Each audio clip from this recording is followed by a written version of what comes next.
बिस्मिल्लाहिर्रहमानिर्रहीम। अस्सलाम वालेकुम dear students.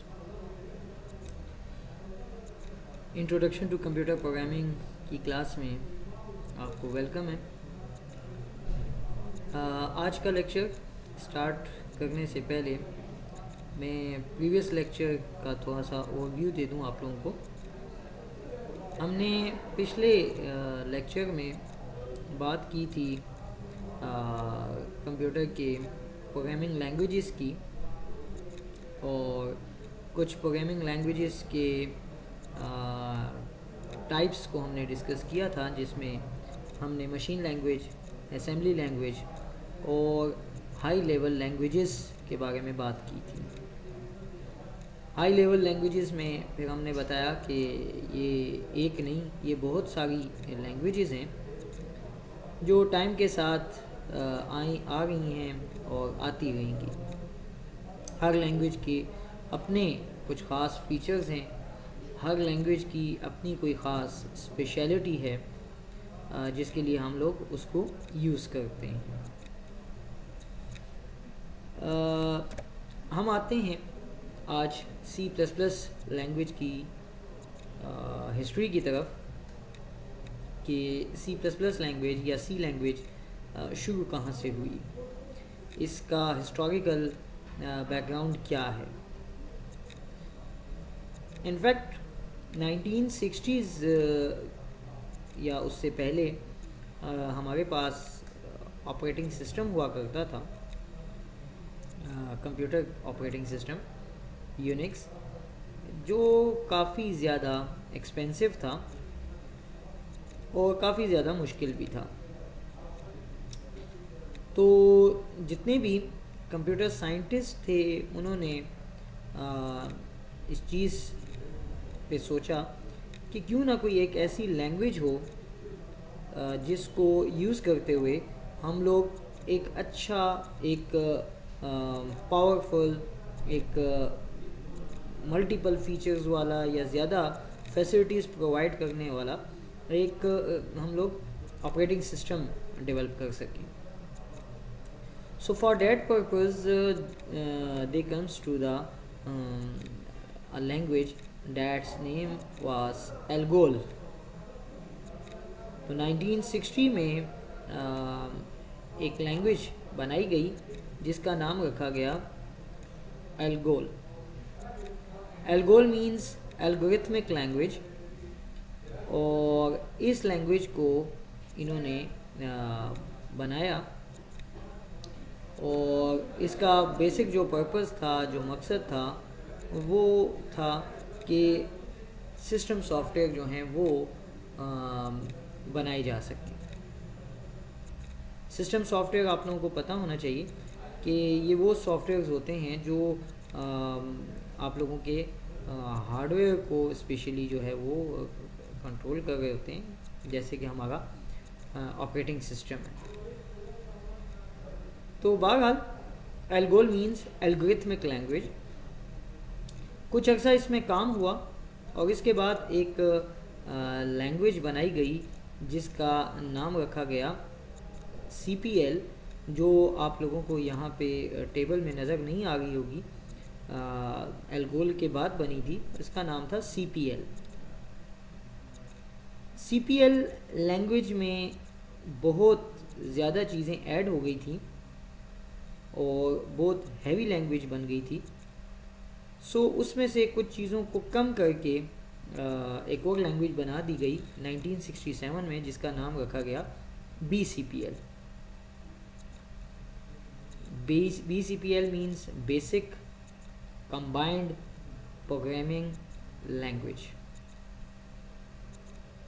Basic combined programming language 1967 में मार्टिन रिचर्ड ने बनाई, और एल्गोल और BCPL के दरमियान में यानी 1960 से 67 में इन्होंने एक और लैंग्वेज भी बनाई थी जिसका नाम था CPL।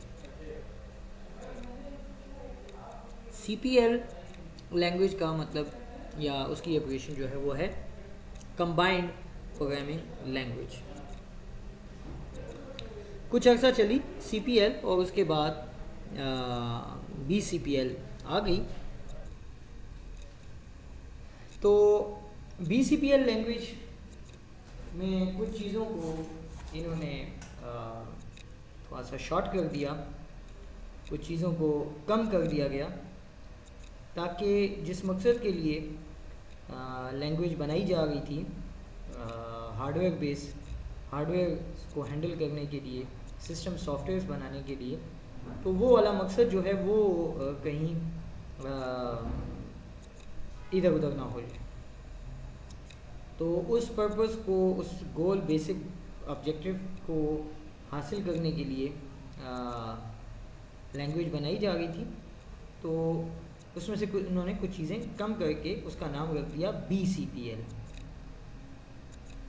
CPL के बाद।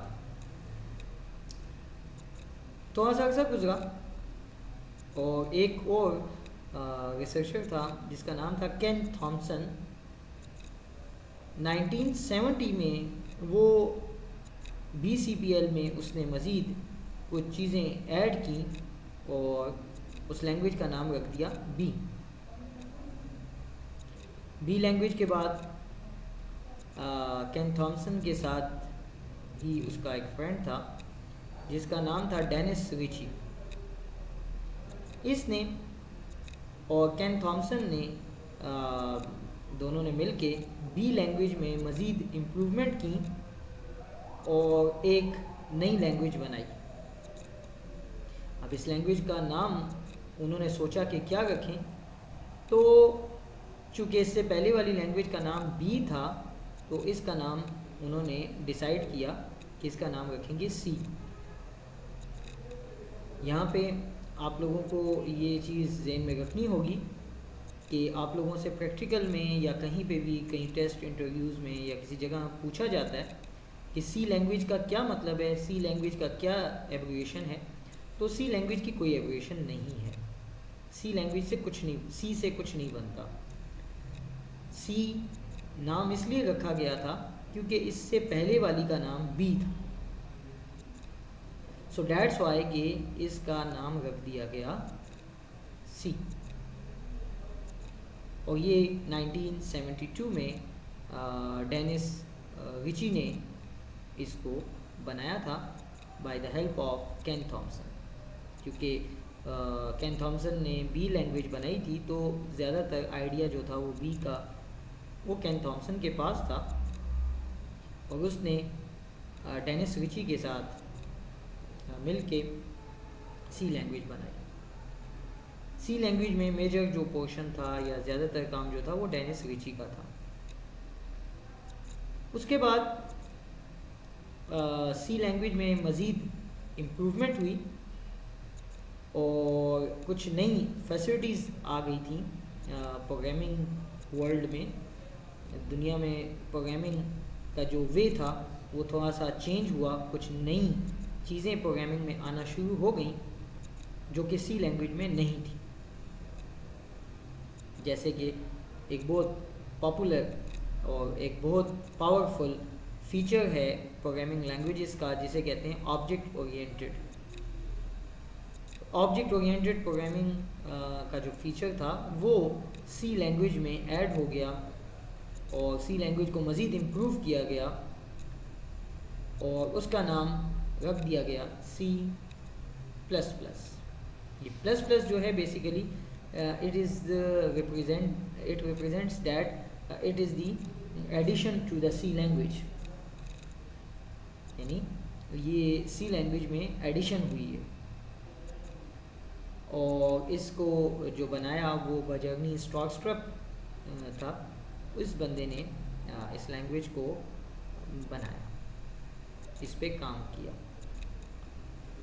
तो 1980 में ये लैंग्वेज बनी और फिर इसको मार्केट में लॉन्च किया गया और हमारे पूरी वर्ल्ड की जो वेल नोन कंपनीज़ हैं और वेल नोन ऑर्गेनाइजेशंस हैं, उन्होंने इस लैंग्वेज को अपने सॉफ्टवेयर्स के डेवलपमेंट में इसको यूज़ किया। तो C++ लैंग्वेज के पॉपुलर होने की एक बहुत बड़ी वजह ये भी है बल्कि किसी भी प्रोग्रामिंग लैंग्वेज के पॉपुलर होने के लिए ये प्लस पॉइंट होता है, और वो पॉपुलर इसी वजह से हो जाती है कि उसको दुनिया की जो वेल नोन कंपनीज़ हों, ऑर्गेनाइजेशंस हों, वो अपने सॉफ्टवेयर्स की डेवलपमेंट के लिए इनको यूज़ करें। तो माइक्रोसॉफ्ट एक बहुत बड़ा नाम है, हमारी विंडोज़ जो है वो माइक्रोसॉफ्ट कंपनी की डेवलपमेंट है। तो उन्होंने विंडोज़ को बनाने के लिए सी और सी प्लस प्लस इन लैंग्वेजेस का सी लैंग्वेज का यूज़ किया। तो जब सी प्लस प्लस जैसी लैंग्वेजेस को माइक्रोसॉफ्ट जैसी कंपनी ने यूज़ किया तो इसकी पॉपुलैरिटी मज़ीद ज़्यादा हो गई और बहुत अच्छी और बड़ी कंपनीज़ ने इसको अडॉप्ट किया। स्पेशली सिस्टम सॉफ्टवेयर्स को बनाने के लिए सी प्लस प्लस लैंग्वेज को आज भी बेस्ट लैंग्वेज और सूटेबल लैंग्वेज समझा जाता है। तो ये तो कुछ सी प्लस प्लस लैंग्वेज का हिस्टोरिकल बैकग्राउंड था कि हमारे पास सी प्लस प्लस लैंग्वेज कहाँ से आई, कैसे आई और क्या उसका मकसद था, क्यों इसको बनाया गया। तो बहरहाल एल्गोल लैंग्वेज 1960, फिर CPL लैंग्वेज आई 60s के बाद। अक्सर बुक्स में इसके लिए जो डेट ईयर लिखा हुआ है वो 1963 है। फिर CPL के बाद BCPL 67 में, B लैंग्वेज 1970 में, फिर C लैंग्वेज 1972 और बाज़ बुक्स में 73 भी लिखा हुआ है। बहरहाल 1972 में C लैंग्वेज और फिर उसके बाद 1980 में जो है वो C++ आप लोगों की मार्केट में आई। C++ में मज़ीद इम्प्रूवमेंट हो गई हैं और होती रहेंगी, और इनके जो C++ के बाद की लैंग्वेजेस हैं उसमें विजुअल C++, C#, तो ये इस तरह की लैंग्वेजेस हैं जो इनकी फैमिली में आगे मज़ीद इम्प्रूवमेंट करके बनाई जा रही हैं। C++ लैंग्वेज के फ़ीचर्स क्या हैं? तो फ़ीचर्स तो इसके बहुत ज़्यादा हैं। कुछ का जो इम्पॉर्टेंट है वो मैं यहाँ पे आप लोगों को बता रहा हूँ। सबसे पहली चीज़ C++ लैंग्वेज की कि ये लैंग्वेज बहुत सिंपल लैंग्वेज है। अपने टाइम के हिसाब से 1970s और 80s के हिसाब से अगर इसको देखा जाए तो ये बहुत ज़्यादा सिंपल लैंग्वेज है, बहुत ज़्यादा आसान है। क्योंकि आजकल तो लैंग्वेजेस, प्रोग्रामिंग लैंग्वेजेस बहुत ज़्यादा हो गई हैं और बहुत अच्छे और न्यू मेथडोलॉजीज़ जो हैं वो टेक्नोलॉजीज़ वगैरह जो है इंट्रोड्यूस हो चुकी हैं। बट अभी भी C++ को काफ़ी सिंपल लैंग्वेज समझा जाता है। बट अगर हम 1970s और 80s के हिसाब से अगर देखें तो फिर तो C++ और C जो है वो वेरी सिंपल लैंग्वेज, जिसमें काम करना बहुत आसान है। क्योंकि इससे पहले वाली अगर लैंग्वेजेस को हम देखें, उस टाइम को अगर देखें जब असेंबली लैंग्वेज और मशीन लैंग्वेज में लोग काम किया करते थे, जिसके कोड को, जिसके एक जो है वो समझना बहुत ज़्यादा मुश्किल था और याद करना बहुत ज़्यादा मुश्किल था। तो इस जैसी इंग्लिश ओरिएंटेड, इंग्लिश से मिलती जुलती लैंग्वेज में काम करना काफ़ी सिंपल, काफ़ी इजी, काफ़ी आसान फील होता है जिन्होंने असेंबली में या उससे पहले मशीन लैंग्वेजेस में काम किया। सेकंड जो इसका फीचर है वो है कि it is a machine independent language. Machine independent का मतलब ये कि ये किसी भी तरह के कंप्यूटर बेस्ड सिस्टम्स में चल सकती है। यानी वो हमारी मोबाइल हो, वो हमारे लैपटॉप्स हों, वो हमारे पुराने कंप्यूटर्स हैं या आजकल के Core i5 या 7 या कोई भी लेटेस्ट कंप्यूटर्स हों, ये लैंग्वेज जो है ये हर जगह पे, हर मशीन पे चल सकती है, that is called machine independency. ये मशीन इंडिपेंडेंट लैंग्वेज है। और इसी चीज़ को उसने दूसरा नाम भी दिया है पोर्टेबल। पोर्टेबल का मतलब होता है या पोर्टेबिलिटी का मतलब होता है कि जिस चीज़ को हम लोग आसानी से एक जगह से दूसरी जगह ट्रांसफ़र कर सकें। तो आगे हम जब जाएंगे तो C++ जब प्रैक्टिकली हम शुरू करेंगे तो आप लोग देख भी लोगे कि उसका प्रोग्राम बड़ा सिंपल सा एक नोटपैड की बिल्कुल छोटी सी एक फ़ाइल होती है जिसको हम लोग बड़ी आसानी से एक जगह से दूसरी जगह शिफ्ट कर सकते हैं, ट्रांसफ़र कर सकते हैं। मैं यहाँ पे लैपटॉप में अपने अगर वो फाइल बनाता हूँ, अपना प्रोग्राम बनाता हूँ, वो प्रोग्राम मैं बड़ी आसानी से उठा के उसको किसी भी जगह पे किसी भी और बंदे को दे सकता हूँ। तो मीन्स ये कि इसमें पोर्टेबिलिटी बहुत ज़्यादा है। पोर्टेबल मीन्स कि हम इसको आसानी से ट्रांसफ़र कर सकते हैं एक कंप्यूटर से दूसरे कंप्यूटर पे, एक मशीन से दूसरी मशीन पे। So it is a machine independency. Third इसका जो फीचर है डैट इज़ दी कि it is a mid level programming language. इसको मिडल लेवल प्रोग्रामिंग लैंग्वेज समझा जाता है। वैसे कोई मिडल लेवल लैंग्वेज इस तरह होती तो नहीं है। हमने तो मशीन लैंग्वेज, असेंबली और उसके बाद हाई लेवल की बात की थी, तो कोई ऐसी मिड लेवल लैंग्वेज तो और है नहीं, बट वी कैन कंसिडर कि it is a middle level language. Middle level language means के इसमें हम लोग हर तरह की प्रोग्रामिंग कर सकते हैं। ये आप लोगों के जो है वो मेमोरी एड्रेसेस तक को भी एक्सेस कर सकती है, जो कि सिर्फ और सिर्फ पॉसिबल होता था मशीन लैंग्वेज। मशीन लैंग्वेज जो होती थी वो हमारी कंप्यूटर के मेमोरी एड्रेसेस वगैरह को एक्सेस कर सकती थी, यानी हम ये बता सकती थी कि कोई वैल्यू हमारी मेमोरी में किस जगह सेव है। So due to this it is also considered कि ये मिडिल लेवल प्रोग्रामिंग लैंग्वेज है।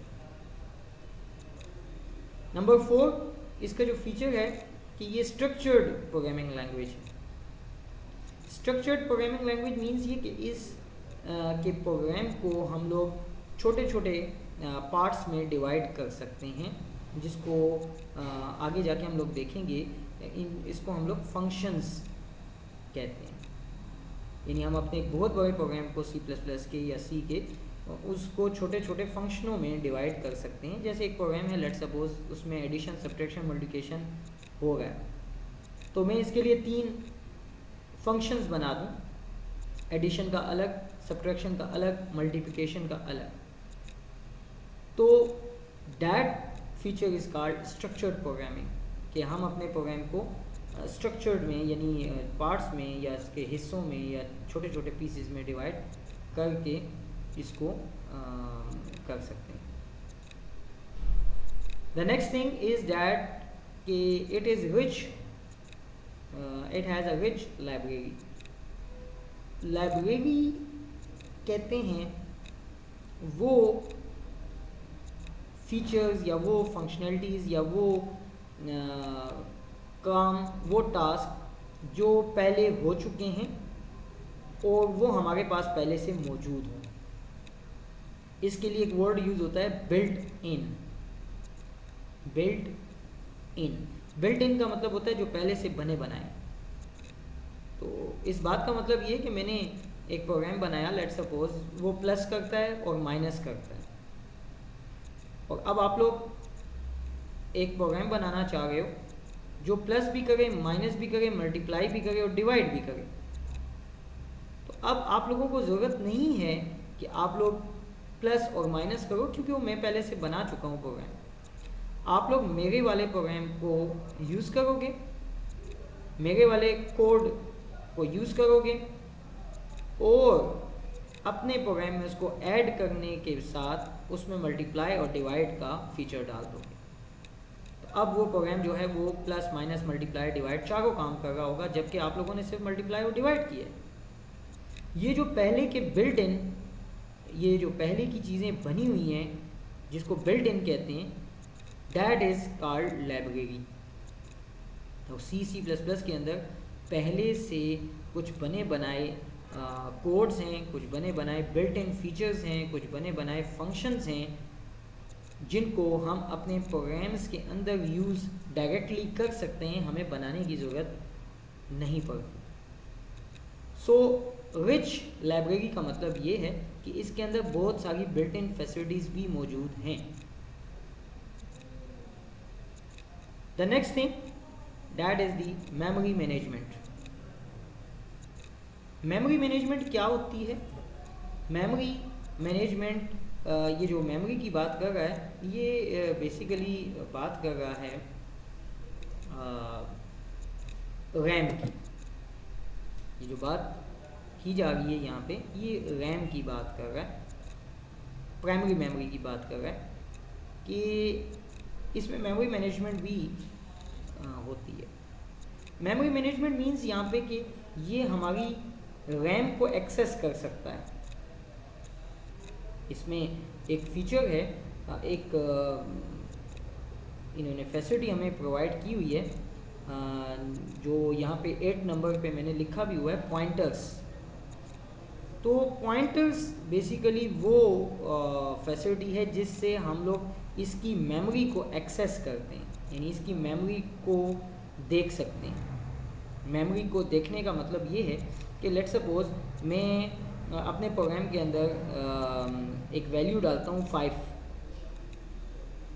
तो C++ के पॉइंटर्स के थ्रू हम लोग ये भी देख सकते हैं कि ये 5 हमारे कंप्यूटर की रैम में किस जगह पे है, यानी हम उसके एड्रेस को देख सकते हैं कि ये किस एड्रेस पे हमारा जो है वो रैम में पड़ा हुआ। ठीक है जी। So that is the memory management. और ये कैसे की जाती है? By using pointers. पॉइंटर्स को यूज़ करके की जाती है। और यहाँ पे आप लोगों को ये मैं बताता चलूँ कि DIT के आप लोगों के कोर्स में पॉइंटर्स का टॉपिक जो है वो नहीं है। हम पॉइंटर्स पे काम इस कोर्स में नहीं करेंगे। ये एडवांस प्रोग्रामिंग में आता है C++ की, जिसमें हम मेमोरी मैनेजमेंट वगैरह को देखते हैं। अच्छा जी, बहरहाल नेक्स्ट पे जाते हैं, नंबर 7 पे, that is the fast speed. Fast speed का मतलब ये है कि ये काफ़ी इजीली हमारे कोड को कंसिडर कर लेता है, यानी जिस वक्त हम C++ के कोड को लिखते हैं और उसको रन करते हैं, चलाते हैं, तो ये बड़ा जल्दी से आप लोगों का जो है वो C++ रिज़ल्ट आप लोगों को प्रोवाइड करता है, यानी बहुत जल्दी से कंप्यूटर मशीन इसको समझ जाती है। और उसकी वजह यही है कि it is close to hardware, जो इसका एक मेजर फीचर है। आप लोग चाहो तो इसमें ऐड कर सकते हो इसका एक और फीचर कि it is close to hardware.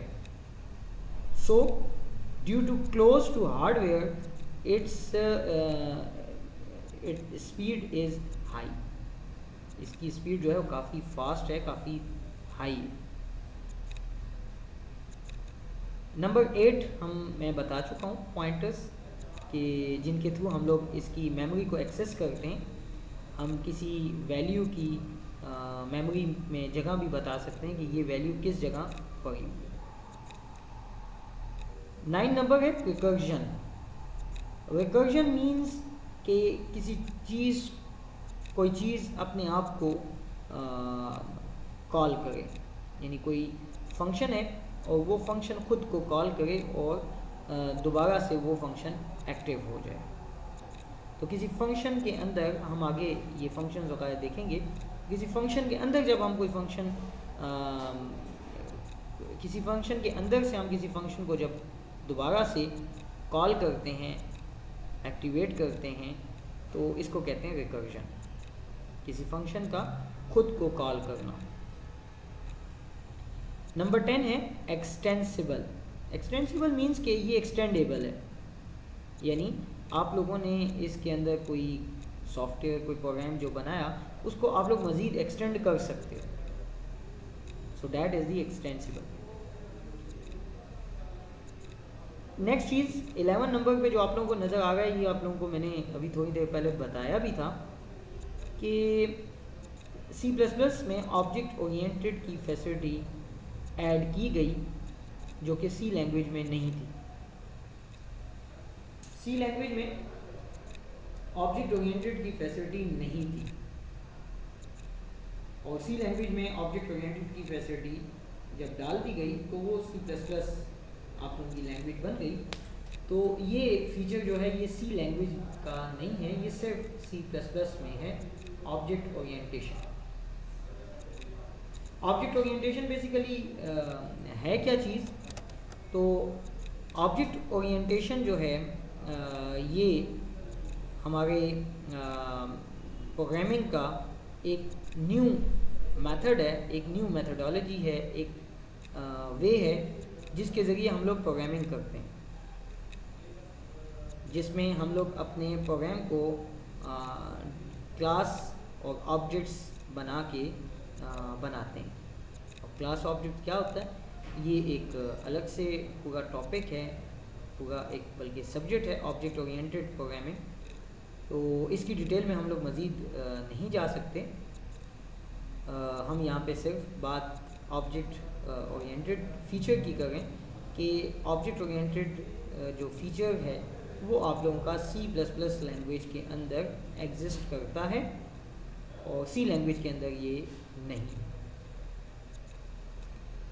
उसके बाद हमारा जो नेक्स्ट 12 नंबर फीचर है that is the compiler based. Compiler क्या होता है इसको हम इंशाल्लाह अपने नेक्स्ट लेक्चर में कंटिन्यू करेंगे, और वहाँ पे हम देखेंगे कि कंपाइलर क्या चीज़ होती है। बट यहाँ पे इसके फीचर्स में आप लोगों को ये बताता चलूँ कि C++ लैंग्वेज जो है it is a compiler based language, यानी सी लैंग्वेज और C++ लैंग्वेज जो है ये कंपाइलर को यूज़ करते हैं। कंपाइलर क्या होता है ये हमारा नेक्स्ट क्लास का टॉपिक होगा, जिसमें हम डिटेल के साथ देखेंगे कि कंपाइलर क्या होता है। यहाँ पे सिर्फ आप लोगों को ये बताना ज़रूरी था कि C language and C++ language are the compiler based language. They used compiler for their programs. So dear students, हमारा आज का लेक्चर यहाँ पे एंड होता है, और नेक्स्ट क्लास में फिर हम लोग कंपाइलर को देखेंगे और इसके साथ और भी कुछ चीज़ें हैं उनको भी हम स्टडी करेंगे। हमारे आज के जो लेक्चर की मेन पॉइंट्स थे जिन पे हमने बात की, उनमें एक स्पेशली हमारी C++ लैंग्वेज की हिस्ट्री थी जिसको हमने ब्रीफली देखा, और इसके अलावा हमने C++ लैंग्वेज के कुछ फीचर्स थे वो हम लोगों ने डिस्कस किए, और उन फीचर्स को डिटेल में देखा कि ये फीचर्स क्या हैं और कैसे काम करते हैं। और बेसिकली हमें यहाँ पे ये पता लगा कि ये वो फीचर्स हैं जिनकी वजह से C या C++ लैंग्वेज को इतना पावरफुल समझा जाता है, और इनको पूरी दुनिया में यूज़ किया जाता है। और 1970s और 80s से ये स्टार्ट हुई हुई लैंग्वेज है, और आज भी हमारे कोर्सेज़ के अंदर, हमारी यूनिवर्सिटीज़ के अंदर, कॉलेजेस के अंदर, हमारे DIT के अंदर ये एक मेजर और एक बहुत ही इम्पॉर्टेंट सब्जेक्ट समझा जाता है। और वो स्टूडेंट्स जो आगे प्रोग्रामिंग को अपना कैरियर बनाना चाहते हैं उनको सबसे पहले हम लोग स्टार्ट में C++ लैंग्वेज सिखाते हैं, पढ़ाते हैं, और वो आगे अगर अपना कैरियर प्रोग्रामिंग के साथ चलाना चाहें, प्रोग्रामिंग को अपना कैरियर बनाना चाहें, तो वो C++ या सी लैंग्वेज से अपना स्टार्ट लेके आगे जा सकते हैं।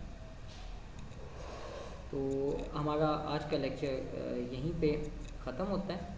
इंशाल्लाह नेक्स्ट लेक्चर में हम आगे मज़ीद एडवांस टॉपिक्स को डिस्कस करेंगे।